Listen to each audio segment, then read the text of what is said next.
ఓం సాయిరామ్ శ్రీమాత్రే నమ. అమ్మ బిడ్డలందరికీ నమస్కారం ఫ్రెండ్స్. ఎలా ఉన్నారండి? ఏం చేస్తున్నారు? అందరూ బాగున్నారు కదా? మన అమ్మ దయ వలన అందరూ కూడా సంతోషంగా ఆనందంగా ఎప్పుడు అమ్మవారి దయ వలన ఉండాలని, మీరు కోరిన కోరికలన్నింటినీ అమ్మవారు తీర్చేయాలని మీ తరపున నేను కూడా అమ్మవారిని మనస్ఫూర్తిగా కోరుకుంటూ అమ్మవారి పాద పద్మములకైతే ఒక్కసారి నమస్కరించుకుని వీడియోలోకి అయితే వెళ్ళిపోదాం. ఇక ఈరోజు అమ్మవారు అమ్మ మాటగా ఏం పలికించబోతున్నారు అంటే, బిడ్డ, ఇది కంటపడిన గంట మాత్రమే, జాగ్రత్త. నీ కంట పడింది అనుకో, ఆ క్షణం సరే, తర్వాత చూద్దాం, తర్వాత విందాం, సందేశమేగా ఉంటుంది కదా అని నిర్లక్ష్యం చేస్తే నష్టపోతావు. వదులుకుంటే నీ కర్మే. గంట దాటితే ఆ అదృష్టం నీకు అందదు, మళ్ళీ మళ్ళీ నీ కంట పడదు. ఒక్కసారి నీ కంట పడినప్పుడు ఉపయోగించుకో. ఆ గంటలోనే ఇది నువ్వు తెలుసుకోవాల్సిన విషయం. ఎందుకంటే ఇది నీకు ఒక అత్యద్భుతమైన సందేశంగా ఈరోజు నీ ముందుకు తీసుకొస్తున్నాను. ఏంటో తెలుసా బిడ్డ, ఇక్కడ నువ్వు పుట్టిన నెల ఉంది. ఇక్కడ ఉన్న నెలల్లో నువ్వు పుట్టిన నెల ఏదో ఒక్కసారి తాకు తల్లి. నీ జాతకం మొత్తం కూడా విప్పి నీ ముందు పెట్టేస్తాను. ఇది అమావాస్య గడిలు ముగిసేలోపే ఇది జరిగి తీరాలి. నువ్వు విని తీరాలి, చూసి తీరాలి. వదులుకుంటే నీ కర్మే, వదులుకుంటే నీ దురదృష్టమే. ఎందుకంటే ఇక్కడ నువ్వు పుట్టిన నెల ఆధారంగా నీకు అదృష్టం ఉండబోతుందా, దురదృష్టం ఉండబోతుందా, లాభమా నష్టమా, కష్టాలా కన్నీళ్ళ, ఏడుపులా బాధలా, సంతోషమా ఆనందమా, ఏ సమయంలో ఏ సంవత్సరంలో నీకు ఎలా ఉండబోతోంది, నీ జీవితం ఎలాంటి మలుపులు తిరుగుతాయి, నీ జీవితాంతం 100 ఏళ్ల జీవితం, 100 జాతకం ఈ ఒక్క 10 నిమిషాల్లోనే నీ ముందు గుట్టు రట్టు చేయబోతున్నాను తల్లి. ఏమాత్రం నిర్లక్ష్యం చేయకుండా జాగ్రత్తగా విను. వదులుకుంటే ఒక్కరోజు తీరిగ్గా కూర్చుని తీరిగ్గా పశ్చాత్తాపడతావు, కన్నీళ్లు పెట్టేసుకుంటావు. నా భవిష్యత్తు గురించి తెలుసుకునే అవకాశం సాక్షాత్తు నా దుర్గమ్మ నాకు అందిస్తే కాదనుకున్నాను, వదులుకున్నాను. ఈరోజు నా జీవితంలో ఏం జరిగిందో జరగబోతుందో తెలుసుకోలేకపోయాను. ఒకవేళ అదృష్టమే వస్తే దాన్ని వదులుకుంటానేమో, తెలుసో తెలియక. నా తప్పులో పొరపాట్లు దిద్దుకోవాలి, దిద్దుకోలేకపోతేనేమో ఆ అదృష్టాన్ని అందుకోలేకపోయానేమో, అందుకే ఈరోజు ఇలా ఉన్నానేమో అంటూ కళ్ళల్లో కన్నీళ్లు జలజలా రాలిపోతాయి. ఆ స్థితిలో నా బిడ్డ ఉండకూడదని చెప్పి మరీ చెప్తున్నాను. కంటబడిన గంటలో తప్పకుండా విని తీరాలి. తరువాత చూద్దామంటే మళ్ళీ ఈ సందేశం నీ కంటపడదు. నువ్వు ఎంత వెతికినా ప్రయోజనం ఉండదు. అమావాస్య గడియలు మూసేలోపే తప్పక విని తీరాలి అంటూ అమ్మవారు ఒక హెచ్చరికతో కూడినటువంటి, ఒక నిగూఢ అర్థంతో కూడినటువంటి, ఒక శుభవార్తతో కూడినటువంటి సందేశంతో వచ్చారు ఫ్రెండ్స్. ఈరోజు ఒక సందేశమే ఒక అద్భుతంగా ఉండబోతుంది. ఎందుకంటే మనకు చాలా తక్కువ టైం ఇస్తున్నారు, ఒక గంట సమయం మాత్రమే ఇస్తున్నారు. కంటపడిన గంటలో చూసేయాలి, వినేయాలి అని. అలాగే పౌర్ణమి గడియలు ముగిస్తే ఇంకా ఈ అదృష్టం మళ్ళీ ఉంటుందా అని అంటున్నారు. అలాగే నీ జీవితం మొత్తం కూడా చెప్పబోతున్నాను, అందులో ఏముందో తెలుసుకునే అదృష్టం నీకు దక్కబోతుంది అంటున్నారు. మరి ఇన్ని అద్భుతాలు కలయిక ఉన్న ఈ సందేశాన్ని మీ కంటపడిన క్షణం ఎటువంటి పరిస్థితుల్లో కూడా వదులుకోవద్దండి. ఎందుకంటే అది మనందరి లైఫ్. ఇక్కడ 12 నెలలు ఇచ్చారు అమ్మవారు. 12 నెలల్లో కూడా ప్రతి ఒక్క మనిషికి సంబంధించిన జాతకం ఉంది. కనుకనే అసలు డోంట్ మిస్ అండి, వదులుకోనే వద్దు. ఇక అమ్మవారి కోసం అయితే వీడియోకి ఒక చిన్న లైక్ అయితే ఇచ్చేసి వీడియోని ఎక్కడ స్కిప్ చేయకుండా, మిస్ చేసుకోకుండా చివరి దాకా చూస్తేనే కదా ప్రతి ఒక్కరూ ప్రతి నెల కూడా వస్తుంది. అదృష్టాలు ఏంటి, మీకు నెలలో దురదృష్టాలు ఏంటి, కష్టాలేంటి, కన్నీళ్ళేంటి, ఆనందాలేంటి, ప్రతి ఒక్కటి కూడా తెలుసుకోవచ్చు, జాగ్రత్త పడవచ్చు. అందుకోవాల్సి ఉంటే అందుకోవచ్చు. మన ఛానల్ ఫస్ట్ టైం చూస్తున్నారా? సబ్స్క్రైబ్ చేసుకుని మీ సపోర్ట్ నాకు అందివ్వండి. ఇన్నాళ్ళు కూడా మీరు మీ అభిమానాన్ని, అమ్మవారి మీద భక్తిని మనకు ఎంతగానో తెలియజేస్తూ ఉన్నారు. వీడియోకి లైక్ చేసి, షేర్ చేసి, సబ్స్క్రైబ్ చేసి నాకు మీ సపోర్ట్ అందివ్వండి. మీరు వీడియోకి లైక్ ఇవ్వగానే చక్కగా మీరు దాని మీద క్లిక్ చేస్తే కనుక కొన్ని అంటే పక్కన లైక్ బటన్ ఉంటుంది సబ్స్క్రైబ్ చేసుకున్న తర్వాత, దానివల్ల నాకు ఎంతో సపోర్ట్ అవుతుందండి. మరికొంతమందికి ఈ వీడియో అనేది రీచ్ అవుతుంది. ఇక మనం మనుషులం, మానవులం. నిద్ర లేచినప్పటి నుంచి కూడా అడుగడుగున కూడా అవసరాలు, కష్టాలు, గండాలు, బాధలు, కన్నీళ్లు ఊపిరి సలపనివ్వకుండా ఉక్కిరి బిక్కిరి చేసేస్తుంటాయి. ఏం చేసినా కూడా ఇవి తీరవు, ఎటు వెళ్ళినా తీరవు, ఎవరితో చెప్పుకున్నా తీరవు. ఒక్కొక్కసారి పరిస్థితి ఎలా ఉంటుందంటే, భగవంతుడా ఈ కష్టాల నుంచి నన్ను బయటపడవేయటానికి ఎవరినైనా ఒకరిని పంపించు స్వామి అంటూ మన చేతగా రెండు చేతులుగా జోడించి దేవుణ్ణి మొక్కిస్తుంటాం, మన అమ్మవారిని మొక్కుకుంటాం. అలా మనం మొక్కినప్పుడు ఎవరో ఒకరిని సహాయానికి అమ్మవారైతే పంపిస్తారండి. ఖచ్చితంగా అది ఒక సందేశం రూపంలో మనకు అందించవచ్చు. మరి లేదంటే ఆ సందేశం ద్వారానో, లేదంటే ఎదురుగానే మన బంధువులు, మన చుట్టుపక్కల వాళ్ళు ఎవరో ఒకరి రూపంలో స్వయంగా అమ్మవారు కూడా రావచ్చండి. మనం తప్పకుండా ఆ సమస్యకు పరిష్కారం నుంచి బయటపడటానికి ఆ తల్లి మనకు సాయశక్తులు మనకు ఎంతగానో సహాయం చేస్తున్నారు. ఇది ఎంతో మంది అనుభవం అండి. మరి అమ్మవారే లేకపోతే మన జీవితం ఎలా అయిపోయేదో కదా, మన మీద, మన ఇంటి మీద ఎటువంటి ప్రభావం ఉండేదో. మరి ఆ తల్లి కంటికి రెప్పలాగా మనను కాపాడుకుంటూ మనకు వచ్చిన ప్రతి ప్రాబ్లంని కూడా చక్కని సొల్యూషన్ అందిస్తూ ఉన్నారు కదండి. ఏదైనా సరే భార్యాభర్తల మధ్య కానీ ఏవైనా అపార్థాలు ఉన్నా, అత్తాకోడళ్ళ మధ్య సఖ్యత లేకపోయినా, ఏ ప్రాబ్లం అయినా కూడా మంచి సొల్యూషన్ అందిస్తున్నారు. మరి మీకు ఇంతగా సపోర్ట్ చేస్తున్నారు అని చెప్పి చాలామంది చెప్తూ ఉన్నారు. నిజంగా మాకు ఈ వీడియోల ద్వారా, మాకు సందేశం ద్వారా మాకు ఎంతో సహాయం చేస్తున్నారు అక్క అని. కానీ మీకు అమ్మవారు అంత సహాయం చేస్తున్నప్పుడు మీరు చిన్న లైక్ ఇవ్వడం మాత్రం మర్చిపోతూ ఉన్నారు ఫ్రెండ్స్. ప్లీజ్ అండి, అమ్మవారి కోసం లైక్ ఇచ్చి స్టార్ట్ చేయండి వినడం.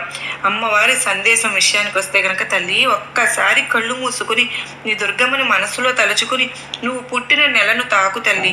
నీ పూర్తి భవిష్యత్తు జాతకం ఈరోజు నీ ముందు విప్పి ఉంచబోతున్నాను. ఏ నెలలో పుట్టిన వారికి అదృష్టం కలిసి వస్తుందో, ఏ నెలలో పుట్టిన వారికి దురదృష్టం వెంటాడుతుంది, ఏ నెలలో పుట్టిన వారికి తెలివితేటలు ఎక్కువ ఉంటాయి, ఏ నెలలో పుట్టిన వారు ఎక్కువ బాధలు కష్టాలు పడుతూ ఉంటారు, ఏ నెలలో పుట్టిన వాళ్ళు కన్నీళ్లతో కాలం గడుపుతూ ఉంటారు. ప్రతి ఒక్కటి కూడా ఈరోజు చెప్పబోతున్నాను, జాగ్రత్తగా వినమ్మ. ముందుగా జనవరి నెలలో పుట్టిన బిడ్డలు ఎవరైతే ఉన్నారో వారికి జనవరి నెలలో పుట్టిన వారు చాలా అందంగా ఉంటారు. వీరిని చూడగానే ఎదుటి వారికి గౌరవం కలుగుతుంది. వీరికి మంచి ఆలోచనలు ఉంటాయి. అలాగే ఆ ఆలోచనలతో పని కూడా చేసుకుంటూ మంచి విజయాన్ని కూడా సాధిస్తారు తల్లి. ఎదుటి వారికి సలహాలు కూడా ఇస్తూ ఉంటారమ్మా. మంచా చెడా ఏదైనా అవనివ్వండి, ఇది మంచిదైతే ఇది మంచిది, ఈ దారిలో వెళ్ళు, ఈ పని చెయ్యి, అది మంచిది అయితే అక్కడికి వెళ్ళు, అది చెయ్యి, లేదంటే ఫలానా చోటికి వెళ్ళకు, ఇలాంటి సలహాలు ఇవ్వడంలో కూడా ముందుంటావు. అంత నేర్పరితనం నీకు ఉంటుంది. నీ మాటలతో ఎవరికైనా సరే ఆకట్టేసుకుంటావు, పడగొట్టేస్తావు. వీరి హృదయం చాలా మంచిగా ఉంటుంది. వీరికి సున్నితమైన మనసు ఉంటుంది. వీరికి ధైర్య సాహసాలు కూడా ఎక్కువగా ఉంటాయి తల్లి. సులభంగా దాని నుంచి పనిని సులభంగా చేసేస్తావు, డబ్బును బాగా సంపాదిస్తావు, ఉద్యోగస్తులు మంచి పేరు సంపాదించుకుంటారు. అయితే ఈ నెలలో పుట్టిన కొంతమంది బిడ్డలు ఇతరులు నమ్మడం వల్ల ధన నష్టం అనేది కలుగుతుంది. ఈ ఒక్క విషయంలోనే ఎంతో జాగ్రత్తగా ఉండాలి బిడ్డ. గుడ్డిగా ఎవరిని నమ్మకమ్మా, అయితే కూడా నీకు మంచి జీవితమే ఉంటుంది. నీది పరమశివుడి అంశ తల్లి. పరమశివుడి అంశలో నువ్వు పుట్టావు. నీకు ఆరోగ్యం, ఐశ్వర్యం, స్థిరత్వం అన్నీ కూడా నిండుగా ఉంటాయి. దేనికి కూడా లోటు అన్నదే ఉండదు. కానీ నువ్వు చేయాల్సింది ఏంటి అంటే కొంతమందిని నమ్మి మోసపోవడం, డబ్బు నష్టపోవడం. ఏ విషయంలో అయితే జాగ్రత్తగా ఉండు.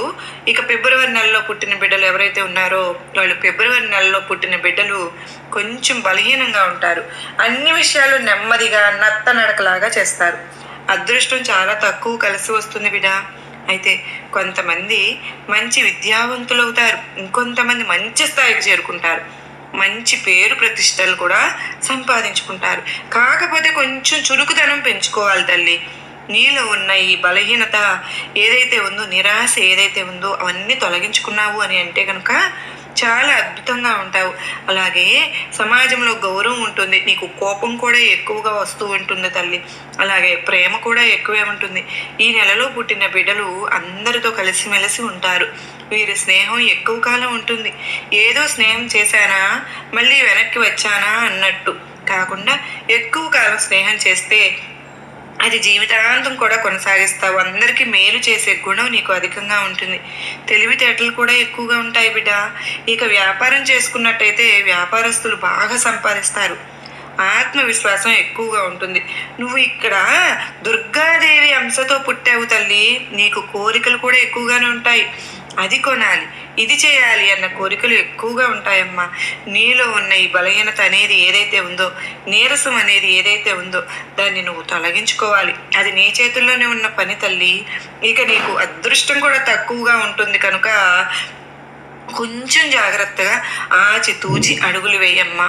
ఇక మార్చి నెలలో పుట్టిన బిడ్డలు ఎవరైతే ఉన్నారో వారికి దేనికోసమైనా సరే కానీ కొంచెం తొందరపాటుతనం అనేది ఎక్కువగా ఉంటుంది. ఎందులో అయినా సరే ఆవేశం ఎక్కువగా ఉంటుంది. ఒక్కొక్కసారి దుడుకుగా ప్రవర్తిస్తూ ఉంటారు. ఏమీ ఆలోచించకుండా అడుగులు వేస్తూ నిర్ణయాలు తీసేసుకుంటూ ఉంటారు. ఎవరిని ఎక్కువగా నమ్మరు. వీరు స్నేహం కూడా ఎక్కువ కాలం ఉండదు. వీరు గొప్పగా మాట్లాడతారు. కొంతమంది రాజకీయ నాయకులు కూడా అవుతారు, కొంతమంది ఉద్యోగస్తులు కూడా అవుతారు. ఎందుకంటే ఈ తొందరపడతనం తప్పకుండా తగ్గించుకోవాలి బిడ్డ. దానివల్ల నష్టపోయే అవకాశాలు, ప్రమాదాలు అన్నీ కూడా ఎక్కువే ఉంటాయి. అయితే నీ కోపం కారణంగా ఇతరులతో ఎక్కువ స్నేహం, ఎక్కువ కాలం అన్నది సాగించలేవు. ఇది ఒక్కటి కూడా నీ జీవితంలో ఉంటుంది. ఇవి కూడా నువ్వు తప్పకుండా మార్చుకుని తీరాల్సిందే. నీకు ఆలోచనలు ఎక్కువగా ఉంటాయి, టెన్షన్ కూడా ఎక్కువగా ఉంటుంది, కంగారు ఎక్కువ ఉంటుంది. ప్రతి చిన్న విషయానికి కంగారు పడిపోతూ ఉంటావు. నిన్ను ఎవరైనా పొగిడితే ఆ పొగడ్తలకు ఏ పని అయినా సరే చేసేసి పెట్టేస్తావు. వెనక ముందు ఆలోచించవు. ఆకస్మిక ధనలాభం కలుగుతుంది. నీది త్రిమూర్తుల అంశం తల్లి. త్రిమూర్తుల అంశలో నువ్వు పుట్టావు. చాలా గొప్ప జాతకం అనే చెప్పాలి. నీకు ఏ పని చేసినా కలిసి వస్తుంది. మట్టిని ముట్టినా కూడా బంగారమే అయిపోతుంది. జాతకం అనే చెప్పాలి. నీకు ఏ పని చేసినా కలిసి వస్తుంది. మట్టిని ముట్టినా కూడా బంగారమే అయిపోతుంది. అదృష్ట జాతకం అనే చెప్పాలి బిడ్డ. ఇక ఏప్రిల్లో నెల పుట్టిన బిడ్డలు ఎవరైతే ఉన్నారో వారు గౌరవంగా బతుకుతారు. ఎవరి సహాయము తీసుకోరు, ఎవరి ముందు చేయి చాపరు. నీ పనులు నువ్వే చేసుకోవడానికి ఇష్టపడతావు. ఎక్కువగా ఒంటరిగా ఉండడానికి ఇష్టపడతావు. నీకు కోపం ఎక్కువగా ఉంటుంది. ఇతరులను ఎక్కువగా పట్టించుకోకుండా ఉంటావు. నీకు ధైర్యం కూడా ఎక్కువే ఉంటుంది. అంటే ఎక్కడ ఆత్మవిశ్వాసం ఉంటుందో అక్కడ ఇతరులను ఎక్కువ పట్టించుకోవడం వల్ల, మీద ఆధారపడడం, వాళ్ళ సహాయం తీసుకోవడం, వాళ్ళతో కలవడం ఇవన్నీ చాలా తక్కువగా ఉంటాయి. నీ జీవితంలో కూడా ఇలానే జరుగుతుంది. ఏ పని చేసినా దాన్ని పూర్తి చేసి పక్కన పెట్టేస్తావు. మధ్యలో అసలు వదిలిపెట్టే ప్రసక్తే ఉండదు. అక్కడ ఆపే ప్రసక్తి అంతకంటే ఉండదు. ఏ విషయంలోనైనా సరే సూటిగా నిజాయితీగా మాట్లాడిస్తుంటావు. శత్రువుల నుండి విజయం సాధిస్తావు. కొన్ని కష్టాలు కూడా వస్తాయి బిడ్డ. అయితే కూడా వాటిని ఎదుర్కొని నిలబడతావు. ధైర్యంగా ఉంటావు. మంచి స్థాయికి చేరుకుంటావు. డబ్బును బాగానే సంపాదిస్తావు. అంటే ఒక రకంగా నీది అదృష్ట జాతకమే అని చెప్పాలి. కొన్ని బలహీనతలు ఉన్నాయి. వాటిని దిద్దుకుంటే ఇక గొప్ప అదృష్ట జాతకుడు అని చెప్పుకోవాలి. నీది కుబేరుడి అంశంలో పుట్టావు బిడ్డ. నీకు సంపదలు, అష్టైశ్వర్యాలు స్థిరంగా ఉంటాయి. కుబేరుడు అంటే తెలుసు కదా, సాక్షాత్తు 7 కొండల ఆ వెంకన్న స్వామికే డబ్బులు అప్పుగా ఇచ్చిన కుబేరుడు. ఆ అంశలో పుట్టావంటే నీ ఇంట్లో నీకు ధనధాన్యాలకు, ఐశ్వర్యాలకు ఏమైనా లోటు ఉంటుందా చెప్పు? స్థిరంగా నీ దగ్గర తిష్ట వేసుకుని కూర్చుంటాయి. ఇక మే నెలలో పుట్టిన బిడ్డలు ఎవరైతే ఉన్నారో వారు అందరినీ ప్రేమిస్తూ ఉంటారు. అందరూ కావాలి అనుకుంటారు. అందరూ నా వాళ్లే అని కూడా అనుకుంటారు. వీరికి త్యాగ బుద్ధి ఎక్కువగా ఉంటుంది. ఎవరికి కూడా హాని చేయరు. అంటే ఎవరి కోసం ఏదైనా సులభంగా త్యాగం చేసేస్తారు. అందరిని మంచిగా మాట్లాడతారు. హాని చేయాలి అని కలలో కూడా ఊహించరు. అంతటి మంచి మెత్తని మనసు అమ్మ అనేది. అందరికీ కూడా ఎలాంటి మనసు ఉండదు బిడా. ఎవరికో ఒక్కరికి మాత్రమే ఉంటుంది. ఈ రోజుల్లో త్యాగం చేయాలి అంటే ఎంత అదృష్టం చేసి ఉంటేనో, ఎంత దగ్గర వాళ్ళు అయితేనో ఆ దగ్గర వాళ్ళకు త్యాగం చేయాలంటే ఆ ఒక్కొక్కసారి మనసు ఒప్పుకుంటుందా? అలాంటిది ఎవరికైనా సరే త్యాగం చేసేస్తూ ఉంటావు. కొత్త ప్రదేశాలు చూడడానికి ఇష్టపడుతుంటావు. స్నేహితులకు ఎక్కువ విందులు, వినోదాలను చూపిస్తూ ఉంటావు. కాకపోతే డబ్బు కూడా ఖర్చు బాగానే చేస్తావు. ఇంటిని శుభ్రంగా ఉంచుకుంటానికి ఇష్టపడుతూ ఉంటావు. ఇల్లు ఏమాత్రం అపరిశుభ్రంగా ఉన్నా అందరినీ అరిచేస్తుంటావు. ఇల్లు శుభ్రంగా ఉండాలి. నువ్వు నమ్మిన వారికి ఏదైనా సరే చేయడానికి సిద్ధపడతావు. న్యాయంగా, ధర్మంగా ఉంటావు. అంటే నా వాళ్ళు అని నువ్వు మనసులో అనుకున్నావు అంటే వాళ్ళ కోసం ఏదైనా కూడా చేసేస్తుంటావు. అయితే వీరిలో కొంతమంది ఉద్యోగస్తులు అవుతారు, ఇంకొంతమంది కళాకారులు అవుతారు, ఇంకొంతమంది మంచి స్థాయి చేరుకుంటారు. వీరిది గంగాదేవి అంశ బిడ్డ. నీది గంగాదేవి అంశ. నీకు కొన్ని ఆలోచనలు, గొప్ప శక్తి నీకు తోడుగా ఉన్నాయి. అయితే పెద్దగా డబ్బు సంపాదన లేకపోయినా కూడా నీ మంచి మనసు ఉంటుంది చూడు. నీ మంచి మనసుకు అన్నీ కూడా అనుకూలంగా జరిగిపోతూ ఉంటాయి. ఎవరైనా కష్టంలో ఉన్నా, ఆపదలో ఉన్నా వచ్చినా ఆదుకుంటావు. కాబట్టి నువ్వు ఎప్పుడు కష్టంలో, ఆపదలో ఉన్నా కూడా ఆ కష్టం నీ దగ్గరికి చేరకుండా ఆ కష్టానికి ఎవరో ఒకరు ఏదో ఒక రూపంలో నీకు సహాయం అన్నది అందిస్తూనే ఉంటావు. కనుకనే నీది జీవితం పెద్దగా డబ్బు లేకపోయినా కూడా చాలా సంతోషంగా ప్రశాంతంగా గడుపుతావు. మనిషికి సంతోషానికి ప్రశాంతతను మించిన ఆనందం ఎక్కడైనా ఉంటుందా తల్లి? ఇక జూన్లో పుట్టిన బిడ్డలు ఎవరైతే ఉన్నారో వారు ఎక్కువగా అన్నింటినీ కూడా అనుభవించడానికి ఇష్టపడతారు. మంచి గౌరవం, ధనం సంపాదించుకుంటారు. అయితే కోరికలు కూడా ఎక్కువగానే ఉంటాయి తల్లి. కోరికలను అదుపులో ఉంచుకోవాలి. కొందరిని నమ్మడం వల్ల మోసపోతావు. జాగ్రత్త. అందరితో కూడా ఒకలాగా ఉండకు. కొంతమంది దగ్గర మోసపోయే అవకాశం ఉంది. జాగ్రత్త. అయినా సరే కానీ మంచి జీవితం ఉంటుంది నీకు. ఆరోగ్యం, ఐశ్వర్యం లభిస్తుంది. ధనవంతులయ్యే అవకాశాలు ఎక్కువగా ఉన్నాయి తల్లి. ఇల్లు, భూములు కొంటూనే ఉంటావు. ఒకవేళ వ్యవసాయం చేస్తూ ఉంటే మంచి లాభాలు వస్తాయి. భూమిని నమ్మిన బిడ్డలు ఎవరూ కూడా మోసపోలేదు కదా. అసలు వీరికి నష్టాలు వస్తే అసలు భరించనే లేరు. ఏమాత్రం నష్టం వచ్చినా తట్టుకోలేవు. ఇక జూన్ నెలలో పుట్టిన వారు పెళ్లి చేసుకోవడం తర్వాత బాగా కలిసి వస్తుంది. వీరికి తెలివితేటలు ఎక్కువగా ఉంటాయి. అయితే ధైర్యం కూడా ఎక్కువగా ఉంటుంది బిడ్డ. నలుగురికి మేలు చేస్తావు. నీది హనుమంతుని అంశ. నీకు సంపదలు స్థిరంగా ఉంటాయి. హనుమయ్య తోడు అండ నీకు ఎప్పుడు కూడా ఉంటాయి బిడ్డ. ఇక జూలై నెలలో పుట్టిన బిడ్డలు ఎవరైతే ఉన్నారో చాలా నిజాయితీ పరులు. నిన్ను నమ్మిన వారికి ఎప్పుడు కూడా మోసం చేయవు. నీకు అదృష్టం తక్కువగా ఉంటుంది. ఏ పని చేసినా కానీ అందులో విజయం ఉండదు. చాలా కష్టపడతావు. మానసిక ఆందోళనకి గురి అవుతూనే ఉంటావు. ఏది కూడా కలిసి రాదు. అనుకున్నవి ఏవి కూడా జరగవు. ఇక వాటి కారణంగా ఎప్పుడో మనసు ప్రశాంతత లేకుండా ఏదో కలత కానీ ముందు ముందు అదృష్టం కలిసి వస్తుంది బిడ్డ. నువ్వు కోరిన కోరికలన్నీ నెరవేరుతాయి. కొత్త కొత్త పనులు చేస్తే వ్యాపారంలో మంచి లాభాలు వస్తాయి. ఒకవేళ నువ్వు చేస్తున్న ఉద్యోగంలో ఇంతవరకు కూడా ప్రమోషన్ రాలేదు అని బాధపడుతూ ఉంటే ఇక ముందు నీకు ప్రమోషన్లు వచ్చే అవకాశం ఉంది. దేనికైనా తొందరపడే గుణం ఉంది తల్లి. ఈ నెలలో పుట్టిన బిడ్డల జీవితం కష్ట నష్టాలను కూడా ఈ నెలలో పుట్టిన బిడ్డల జీవితం కష్ట నష్టాలను కూడా అన్నింటినీ కూడా దాటుకుని వెళ్ళాల్సిందే. అన్నింటినీ కూడా మొయ్యాల్సిందే. అన్నింటినీ కూడా చూడాల్సిందే.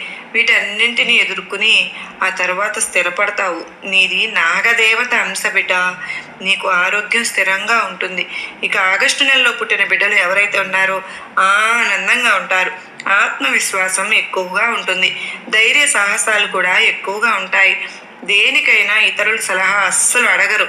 ఎవరి మీద ఆధారపడరు. నీకు నచ్చింది, నీకు తోచింది నువ్వు చేసుకుంటూ వెళ్ళిపోతూ ఉంటావు. ఎందుకంటే ఆత్మవిశ్వాసం, ధైర్యం ఎక్కువ కదా. ముందడుగు వేస్తూనే ఉంటావు. నువ్వే సొంత నిర్ణయం తీసుకుంటావు. ఇతరులు చెప్పింది కూడా అసలు ఒప్పుకోవు, పాటించవు. నీకు నచ్చిందే చేస్తావు. నువ్వు చేసిన పనిలో విజయం సాధిస్తావు. మంచి పేరు, కీర్తి ప్రతిష్టలు సంపాదించుకుంటావు. నీకు సమయస్ఫూర్తి ఎక్కువగా ఉంటుంది బిడ్డ. ప్రతి విషయంలో కూడా ముందుంటావు. కనుకనే ఎవరి దగ్గర సహాయం తీసుకోవడానికి ఇష్టపడవు. అలాగే డబ్బు విషయంలో జాగ్రత్తగా ఉంటావు. డబ్బు ఎక్కువగా ఖర్చు చేయవు. కానీ ఒకేసారి నీ ఆలోచన నీకు కలిసి రావు. జీవితంలో కొన్ని ఇబ్బందులు, బాధలు పడతావు. నీకు పెద్ద పెద్ద కోరికలు ఉంటాయి. దైవభక్తి ఎక్కువగా ఉంటుంది. నీది విష్ణుమూర్తి అంశ తల్లి. నీకు జాలి ఎక్కువ ఉంటుంది. అలాగే ఒత్తిడి కూడా ఎక్కువగా ఉంటుంది బిడ్డ. ఇక సెప్టెంబర్లో పుట్టినటువంటి బిడ్డలు ఎవరైతే ఉన్నారో సెప్టెంబర్ నెలలో పుట్టిన బిడ్డలు తల్లిదండ్రులను గౌరవిస్తారు. కుటుంబ నియమాలను పాటిస్తారు. అలాగే మానవత్వం ఎక్కువగా ఉంటుంది. ఎవరైనా ఏదైనా అడిగితే ఆ పని వెంటనే చేసి పెడతారు. చురుకుదనం ఎక్కువగా ఉంటుంది. అలాగే సాంప్రదాయాలను, ఆలోచనలను ఎక్కువ గౌరవిస్తారు. అంటే అంత మంచిగా ఉండాలి అన్నట్లు భావిస్తావు. నీకు మంచి జీవితం ఉంటుంది తల్లి. అందరితో బాగా మాట్లాడతావు. మంచి పేరు ప్రతిష్టలు సంపాదించుకుంటావు. నీ కుటుంబంలో అందరూ సంతోషంగా ఉంటారు. కానీ అప్పుడప్పుడు పరిస్థితులు బాగా లేనప్పుడు కొన్ని ఇబ్బందులు ఎదురవుతాయి. ఎందుకంటే ఏ మనిషికైనా అంత ఒక్కటిగా ఉంటుందా? ఒడిదుడుకులు తప్పవు. అలా నీది ఎల్లమ్మ తల్లి అంశబిడ్డ. నీది దానగుణం ఉంటుంది. అక్టోబర్ నెలలో పుట్టిన బిడ్డలు ఎవరైతే ఉన్నారో నిజాయితీ పరులు. ఎప్పుడు కూడా అసత్యానికి పాల్పడరు. సత్యానికి కట్టుబడి ఉంటారు. ఎవరిని మోసం చేయరు. కానీ నిన్ను చాలామంది మోసం చేస్తారు బిడ్డ. చాలామంది చేతిలో మోసపోయిన దాఖలాలు కూడా ఉన్నాయి, గమనించు. ఇక అక్టోబర్ నెలలో పుట్టిన బిడ్డలు ప్రశాంతంగా జీవించడానికి ఇష్టపడతారు. దేనికైనా ఎక్కువగా కొంచెం కంగారు అనేది ఉంటుంది. నీకు అదృష్టం తక్కువగా ఉంటుంది బిడ్డ. ఏ పని చేసినా ఒక్కోసారి కలిసి రాదు. అయితే కుటుంబంతో కలిసి మెలిసి ఉంటావు. ఆప్యాయతలు ఎక్కువగా ఉంటాయి. కుటుంబం అండ నీకు ఎక్కువగా ఉంటుంది. కుటుంబం ప్రతి ఒక్క విషయంలో కూడా నీకు తోడుగా ఉంటుంది. కనుక అదృష్టం తక్కువ ఉన్నా కూడా వీళ్ళ సహాయ సహకారాల వల్ల అంతా నెట్టుకు వచ్చేస్తూ ఉన్నావు. డబ్బులు ఖర్చు చేయడానికి ముందుంటావు, అంటే అన్నింటినీ అనుభవించడానికి ఎక్కువ సిద్ధపడతావు. నీది గణపతి అంశ తల్లి. నీకు ఆరోగ్యం అయితే పుష్కలంగా ఉంటుంది, స్థిరంగా ఉంటుంది. నిండు నూరేళ్ళు కూడా ఎంతో ఆరోగ్యంగా బతికేస్తావు. ఆరోగ్యాన్ని మించింది ఇంకోటి ఉంటుందా మనిషికి? ఇక నవంబర్ నెలలో పుట్టిన బిడ్డలు ఎవరైతే ఉన్నారో చాలా చాలా అదృష్టవంతులు. సర్వం కూడా నీకు అనుకూలిస్తుంది తల్లి. కాలం కలిసి వస్తుంది. నీకు కోరికలు కూడా ఎక్కువగా ఉంటాయి. అందరికంటే బాగా బతకాలనే ఆశ ఉంటుంది. సోమరితనం అంటే అస్సలు నీకు నచ్చదు. కష్టపడి బాగా సంపాదించాలి, నలుగురు కంటే కూడా గొప్పగా బతకాలి, నలుగురిలో ఒక్కరిలాగా ఎప్పుడు ఉండకూడదు, నేనే సపరేట్గా ఒక స్పెషల్గా ఉండాలి అని చెప్పి ఆలోచించే మనస్తత్వం అనేది. ఆ నలుగురు కూడా నా వైపు తల తిప్పి చూడాలి, అలా నేను బతకాలి అన్న కోరిక గౌరవంగా బతుకుతావు. అలాగే నీకు దేవుడిపై నమ్మకం ఎక్కువగా ఉంటుంది. ఆచారాలు పద్ధతుల్ని పాటిస్తావు. దైవ దర్శనాలు తీర్థయాత్రలు చేస్తావు. మంచి స్థాయికి చేరుకుంటావు. అలాగే నీకు ఆవేశం కూడా ఎక్కువగా ఉంటుంది తల్లి. ఆవేశంలో ఉన్నప్పుడు కూడా ఎవరిని కూడా లెక్క చేయవు. ఏది పడితే అది మాట్లాడేస్తావు, ఏది పడితే అది చేసేస్తావు. తర్వాత తీరుగా కూర్చుని పశ్చాత్తాపడతావు, తప్పు చేశాను అని. నీది లక్ష్మీదేవి అంశ తల్లి. నీకు ఆరోగ్యం ఐశ్వర్యం స్థిరంగా ఉంటాయి. అమ్మ ఎక్కడ స్థిరంగా ఉంటుందో అక్కడ ఆరోగ్యానికి ఐశ్వర్యానికి లోటు ఉంటుందా? కనుక నీ జీవితం బ్రహ్మాండంగా ఉండబోతుంది. ఇక డిసెంబర్ నెలలో పుట్టిన బిడ్డలు ఎవరైతే ఉన్నారో చాలా బుద్ధిమంతులు, దైవభక్తి ఎక్కువగా ఉంటుంది. నీ ప్రవర్తన కూడా బాగుంటుంది. దూరపు ప్రయాణాల మీద ఆసక్తి ఎక్కువగా ఉంటుంది బిడ్డ. ఎటైనా సరే దూరం వెళ్ళామా, దేశాలు చుట్టి వద్దామా, తీర్థయాత్రలు చేద్దామా, ఇలా విహారయాత్రలకు వెళ్దామా అన్నట్టు ఏ పని చేసినా అందులో లీనమైపోతావు. ఆ పని పూర్తయ్యేంత వరకు మధ్యలో ఆపవు. కష్టపడి పనిని పూర్తి చేసేస్తావు. నీకు తెలివితేటలు ఏకాగ్రత ఎక్కువగా ఉంటాయి. ఇక ఉద్యోగం చేసే బిడ్డలైతే ప్రమోషన్లు ఇప్పుడు రాబోతున్నాయి. ఇక ఏదైనా పని చేస్తున్నా, వ్యాపారం చేయబోతున్న అందులో వారి మంచి లాభాలు ఇప్పుడు చూడబోతున్నారు. నువ్వు ఎక్కువగా ఎవరి మీద ఆధారపడవు. నీ తెలివితేటలతో బాగా సంపాదించుకుంటావు. అదృష్టం అన్నింట కలిసి వస్తుంది. నీది కాళికాదేవి అంశ తల్లి. నీకు ఐశ్వర్యం స్థిరంగా ఉంటుంది. అంటే అదృష్టంలో మహా అదృష్టం అనే నీకు చెప్పాలి. కనుక 12 నెలల్లో పుట్టిన నా బిడ్డల పూర్తి జాతకం అయితే చెప్పాను. కొంతమంది బిడ్డలకు 12 నెలల్లో పుట్టిన నా బిడ్డల పూర్తి జాతకం అయితే చెప్పాను. కొంతమంది బిడ్డలకు అదృష్టం బాగా కలిసి వస్తే, ఇంకొంతమంది బిడ్డలకు ఐశ్వర్యం ఆరోగ్యం బాగా ఉంటే, ఇంకొంతమందికి బిడ్డలకు అదృష్టం తక్కువ ఉంటే, అన్నీ తక్కువ కలిసి వస్తూ ఉంటే, చాలా బలహీనంగా ఉంటే, ఏది అనుకున్నా కూడా కలిసి రాకుండా ఉంటే, ఇలా అన్నీ కలగలిపి ఉన్నారు. మరి కొంతమంది బిడ్డలు అలా, కొంతమంది బిడ్డలు ఎలా ఉన్నారు కదా. మరి అదృష్టం తక్కువ ఉన్న బిడ్డలు ఏం చేయాలో తెలుసా తల్లి? నీకు కుదిరినప్పుడల్లా కూడా గోమాతకు ఏదైనా ఆహారంగా తినిపించు. గోమాతకు 3 ప్రదక్షిణలు చేస్తూరా. ఎప్పుడెప్పుడు ఒక మంచి శుభకార్యాలు, ఒక పండుగలు, ఒక పబ్బాలు ఇలా వచ్చినప్పుడల్లా, పుణ్యకార్యాలు పుణ్యతిథులు వచ్చినప్పుడు తప్పకుండా గోమాతను సందర్శించుకుని, గోమాతను తినడానికి ఏదైనా పెట్టి 3 ప్రదక్షిణలు చేసి వెనక తోకకు నమస్కారం చేసుకునిరా. ఎందుకంటే ముక్కోడి దేవతలు కూడా గోమాతలో ఉంటారు కనుక. ఇక తోక ఉన్న దగ్గర సాక్షాత్తు అమ్మలగన్న అమ్మ శ్రీ మహాలక్ష్మి దేవి ఉంటుంది కనుక అమ్మ అనుగ్రహం చేసుకోవాలంటే ఈ ఒక్క ఉపాయము పాటించు బిడ్డ. నీ జీవితంలో అదృష్టం నీకు తన్నుకు వస్తుంది. అలాగే ప్రతి గురువారం రోజు కూడా శనగలను నానబెట్టి ఆ శనగలను నీ సాయికి కానీ శివయ్యకు కానీ ప్రసాదంగా పంచిపెట్టు. శనగలకు మాలను నీ సాయికి సమర్పించుకో. పసుపచ్చటి పువ్వులు, పసుపచ్చటి అరటిపళ్ళు, పసుపు వస్త్రాలను నీ సాయికి సమర్పించుకో. నీకు గురుబలం కూడా బాగా పెరిగి అదృష్టం అనేది కలిసి వస్తుంది. అనుకున్నవన్నీ చక్కగా కూడా జరుగుతాయి. ఎవరైనా కూడా, ఏ బిడ్డలైనా కూడా ఇవి చేసుకుంటే అన్నింటా ఇంకా మంచి విజయం కలుగుతుంది. నీ దుర్గమ్మ ఆశీస్సులు ఎప్పుడు కూడా నీ పైన ఉంటాయి. నాకు అదృష్టం తక్కువ ఉందని ఎవరు చెప్పారు? దుర్గమ్మ నాకు కలిసి రావడం లేదని చెప్పారు. నా కష్టాలైనా ఇంకా నా కష్టాలు తీరమా అంటూ బాధపడవద్దు బిడ్డ. నీ తల్లి ఎప్పుడు నీకు తోడుగా నీడగా నీ రక్షగా ఉన్నాను కదా. ఏ కష్టం వచ్చినా, ఏ బాధ వచ్చినా అందులో నుంచి నిన్ను బయటపడవేయటానికి, కాపాడడానికి, కష్ట సమయాన్ని మంచి సమయంగా మార్చడానికి నీ దుర్గమ్మ నీకు తోడుగా ఉండగా నీకు భయం ఎందుకు తల్లి? భయపడాల్సిన పని లేదు. బాధ అనిపించినప్పుడు, కష్టం అనిపించినప్పుడు, దిక్కు తోచినప్పుడు ఒక్కసారి నీ దుర్గమ్మను మనసులో తలుచుకో, వెంటనే వచ్చి నీ బాధను భారాన్ని మొత్తం తీర్చేస్తాను, పరిస్థితులన్నీ చక్కబెట్టి వెళ్తాను, నీ దుర్గమ్మ ఆశీర్వాదం నీ పైన ఎప్పుడు కూడా ఉంటుంది తల్లి అంటూ అమ్మవారైతే ఈరోజు అత్యద్భుతమైన సందేశంతో మన ముందుకు వచ్చారు. ఫ్రెండ్స్, మరి ఈ వీడియో మీ అందరికీ కూడా నచ్చిందనే అనుకుంటున్నాను. మనం అమ్మవారి గుడికి వెళ్ళినప్పుడు చక్కగా పసుపు కుంకులు సమర్పించుకుంటే మనందరికీ కూడా చాలా మంచి జరుగుతుందండి. మరి మీ అందరూ సంతోషంగా ఉండాలని మనస్ఫూర్తిగా కోరుకుంటూ సర్వే జనా సుఖినో భవంతు.